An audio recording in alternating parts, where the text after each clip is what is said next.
Alright, fellow Slayers, now it's time to take a look at the next episode, The Prom. Buffy wakes up in Angel's bed in the mansion after two fell asleep after patrol. Buffy talks about bringing some of her stuff over, like couples do, and casually mentions going to the prom. At school, Anya, still a mortal human being, asks Xander to the prom. Both of them are dateless and desperate, so he says yes. Later, Buffy, Willow, Oz, and Xander discuss prom plans and dresses. Joyce visits Angel at the mansion and tells him she's worried about the effect he's having on her daughter. She tells him he can't get in the way of her future, and if Buffy can't see that, he'll have to do something about it. At the library, Buffy and Willow are talking prom dresses while Giles is continuing research for the Ascension. Using the pages that Willow ripped out of the books of Ascension, it's been determined that, upon graduation day, Richard Wilkins will transform into a demon. However, what kind of demon he will transform into is still unknown, and there's no further information at this point. As a result, the discussion moves back onto the prom. Wesley and Giles, much to his own surprise, will both be chaperoning, which Buffy says is going to be the one and possibly last night of fun they'll have in Sunnydale. Meanwhile, in a small house, someone plays a video for a caged dog beast that causes it to freak out. Buffy and Angel are in a church getting married. As they exit the church, Angel is fearful of the sun, but it is Buffy that burns up when the sun shines on them. Angel awakes from the dream, worried. While patrolling, Buffy and Angel head into a sewer in pursuit of vampires. Buffy asks him what he's planning to wear to the prom. However, Angel isn't interested and snaps that there's more important things to worry about. After Buffy talks about how prom and graduation are part of growing up, Angel finally tells her that they need to talk. He tells her that it's unfair for her to be in a relationship with him because of all the things he can't give her. So he breaks up with her and tells her he doesn't want to be with her. Buffy refuses to accept this at first. She asks him how she's expected to keep away from him. Angel tells her that he's going to leave town after the Ascension. At home, Buffy tells Willow about the breakup and realizes that Angel was right. The two of them really can't be together. Despite the realization, she's heartbroken, and she cries on Willow's lap. Aww. At April Fool, Xander spots Cordelia through the window and goes into tears about taking too long to choose a prom dress. However, he stops short when assistant tries Cordelia for speaking to a friend about on the clock. Cordelia then reveals that because of her father's 12-year-long tax fraud, she's now working there to save up for a prom dress on layaway. Her family has no money, nowhere to live, and she can't afford to go to any of the colleges that accepted her. Xander is lost for words, while Cordelia says that he can now go tell everyone that he now has a one-up on her. Suddenly, one of the beasts, now free from its cage, jumps through the window. When it focuses on Cordelia, Xander pushes her out of the way so he can attack him instead. However, just after starting to attack Xander, it spots the guy trying on a tux and leaves Xander to attack him instead. After it's done, it jumps back out the window and leaves. At the library, the gang stood the video of the attack as Buffy mopes in the background, distracted by her recent breakup. Cordelia notices that the beast has good taste in clothes because he loves Xander, who was wearing a sloppy outfit to go after the guy in formal wear. Buffy says she doesn't want to see it anymore, but Giles says it's important because she has to down the creature. However, Giles and Wesley do recognize that it's a hellhound, a vicious demon foot soldier bred for war. Wesley asks what Cordelia was doing in the store with Xander. As Cordy struggles for a response, Xander covers it by saying she was burning a hole in Daddy's wallet as usual and that he just bumped into her on his hunt for his tuxedo. Someone appears to be controlling the hellhound is spotted on the tape. It turns out that the person is Tucker Wells, who Oz knew from a chemistry class. Tucker's plans to ruin prom night by sending a hellhound into the prom, trying to attack people in formal wear. Willow, Xander, and Oz all bemoan the fact that they're going to have to skip the prom, and this snaps Buffy out of her funk. She declares that she won't let one jerk ruin the prom for her friends, and she'll do whatever it takes to preserve her class's special night. Buffy then issues orders for everyone to split up and search for clues. She ends up finding an address at the butcher, a place Tucker frequents to get food for his hounds. She runs to Angel, and the two have a post-breakup argument. As Cordelia leaves for work, upset that she wasn't able to cover the cost of her prom dress, her coworker tells her it's already been paid for. Buffy returns from her searching and orders everyone else to attend the prom while she takes care of the hounds. She tells Giles that Angel is leaving town, and while she's upset, her main focus is now stopping the hellhound. She finds Tucker in his basement and confronts him. Tucker refuses to divulge his reasons for his vicious plan, though it's revealed in flashback that he was rejected by the girl he asked. Buffy ties him up before he can release the hound, but soon finds out there are more demons, 3 of which are en route to the school. Buffy rushes to Sunnydale High and, after a few close calls, manages to kill all of the demons. Buffy changes into her prom dress and shows up for the dance. Cordelia clings to Wesley, but not before thanking Xander for paying for a prom dress, ending the rift between them. Later, Anya tells Xander of her history, cursing men in long and graphic detail, while Owen and Oz just enjoy the evening.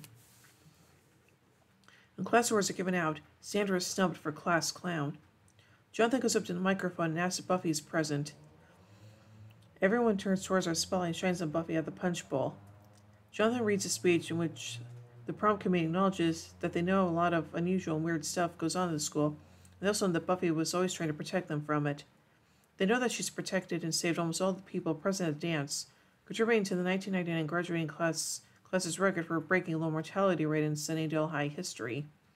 He then announces that the senior class wishes to offer its thanks by awarding Buffy the first ever Class Protector Award, complete with an umbrella trophy.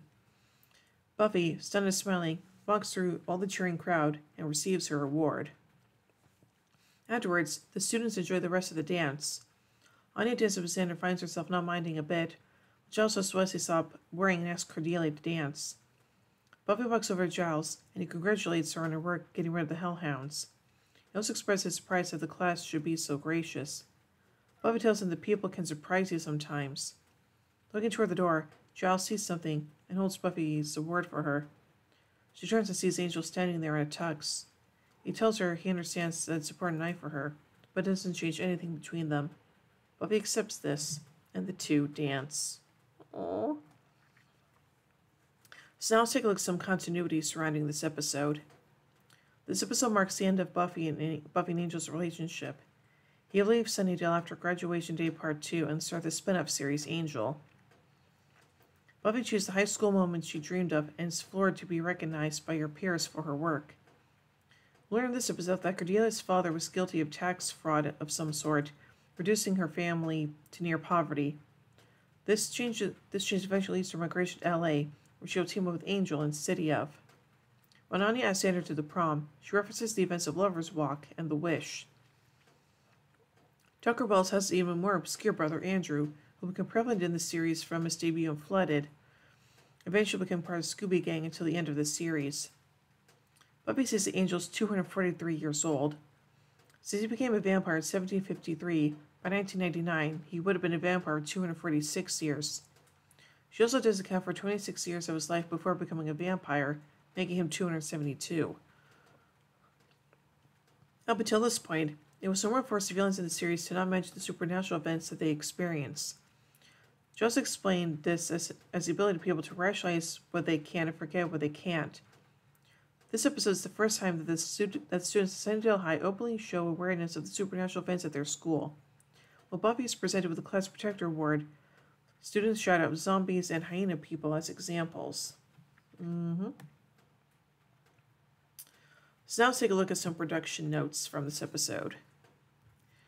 Buffy's prom dress was designed by Pamela Dennis, while Vera Wang designed her wedding dress. Cordelia tells Wesley he'd look way 007 in a tux. The shooting script for Bad Girls, Wesley asks, thinks he's Sean Connery, but he's pretty much George Lazenby.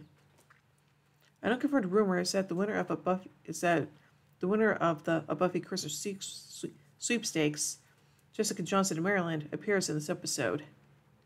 Sarah Michelle Gellar listed this among her favorite episodes, quote, I love the prom. It stood for everything Buffy was about, the fact that she wanted so badly to be part of the other kids' lives. And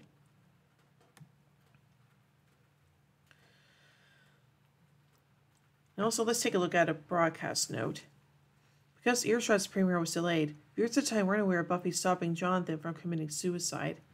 The fact that Buffy saved his life makes his presentation of the Class Protector Award to her even more significant. So now let's take a look at some pop culture references. Xander's sock puppet of love routine is reminiscent of Sidney Orwinsis, a ventriloquist who would draw a face on his hand and speak through it with a funny voice. Buffy's line, "Miles to go before we sleep," is a reference to the 1922 poem Slumbering by Woods on a Snowy Evening by Robert Frost. Xander first took her as Hellhound Razor, a wordplay on the Hellraiser franchise. On his way out to investigate at the magic box, Xander references Snossages, a brand of dog treats that was known for its television commercials. Buffy jokes that Angel gets his blood from McPlasmas, a wordplay on the McDonald's fast food company. Buffy says she's got to stop a crazy from pulling a Carrie at the prom, in reference to her character who kills several classmates during prom. The tape stucker used to train hellhounds to attack the prom include the films Prom Night, Pump Up the Volume, Prom Night for Deliver Us from Evil, Pretty in Pink, The Club, and Carrie. Oz says he teared up when they played the 1979 disco song We Are Family by Sister Sledge. Okay. And now finally, let's take a look at a goof. At the prom, when Giles and Wesley are at the snack table, Wesley is holding a red napkin. When it comes from Cordelia walking in and Wesley says, very hot, the napkin is now yellow. Okay then. So overall, I think this is a pretty enjoyable episode, and yeah, it is kind of a bummer that Buffy and Angel's relationship ended, but we all kind of figured it was going to happen anyway, so yeah. So anyway, overall, I give The Prom 4 vampire steaks out of 5. Well, anyway, tune in a bit as we take a look at the penultimate episode of the season, Graduation Day, Part 1. So, until then, here endeth the lesson.